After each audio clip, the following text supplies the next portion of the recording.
Hello guys, तर बघू शकतात आपण आलेलो आहे ऊस फवारायला. आपण ऊस फवारण्यासाठी आणलेलं आहे केलिन 58 बॅरियर आणि हे झिंक सल्फेट 12% आहे. हे केलिन आणि बॅरियर हे तण मारण्यासाठी जास्त प्रमाणात याचा ढोस आहे. दोन्ही प्रमाणात दिलं हे दोन्ही, तर योग्य प्रमाणामध्ये ते सगळे तण मारतात. प्लस आपण आणलेलं आहे झिंक सल्फेट. हे आपलं बारीक कोंब, म्हणजे इन शॉर्ट सांगायचं झालं तर हे तणांना आतून त्याचे इम्युनिटी पॉवर वाढवतात. झिंक सल्फेट त्याची आपण आता फवारण्याचा ढोस. Bye bye guys. तर बघू शकता आपली एंट्री झालीच होती, तर तत्पूर्वी आपली नळी तुटली, म्हणजे आवळीत आणि ते पुढचं पाणी गळत होतं. म्हणून आपण जाऊन आता दुसरी नळी घेऊन आलो, तर दुसऱ्या फवारायची करू. शुरू होते ही गाना शुरू हो गया. Bye bye guys. तो हेलो गाइज, तो हमारा चल रहा है फवारा. फवारायचं झालं, हे लास्ट एक शिल्लक राहिला फवारा आपण इकडे तिकडे फवारून टाकतो.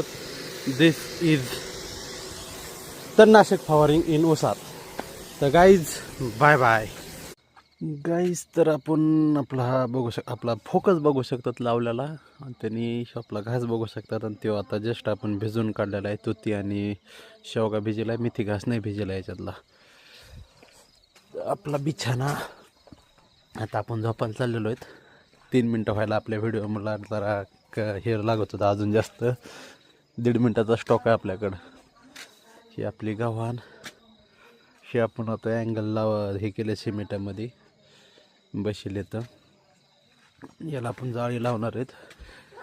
हे अशोकला आवडलं नव्हतं त्या जाळीचं, ती बसत बी नव्हती व्यवस्थित, कमी पडत होती, म्हणून नवीन जाळी आणली होती. मग मी अँगल आणली आणि मग हे जाळीचं आपण एकंदरीत केलेलं. ही जाळी कमी पडत होती, म्हणजे अर्ध्यात बी पुरत नव्हती, म्हणून आपण हे प्लॅन कॅन्सल केला. एवढ्यात आता आपलं शेळ्याचं होईल. आणि आपल्या कोंबड्या आता सगळं खाऊन पिऊन पाणी पिऊन ओकेमध्ये बसलेले आहेत.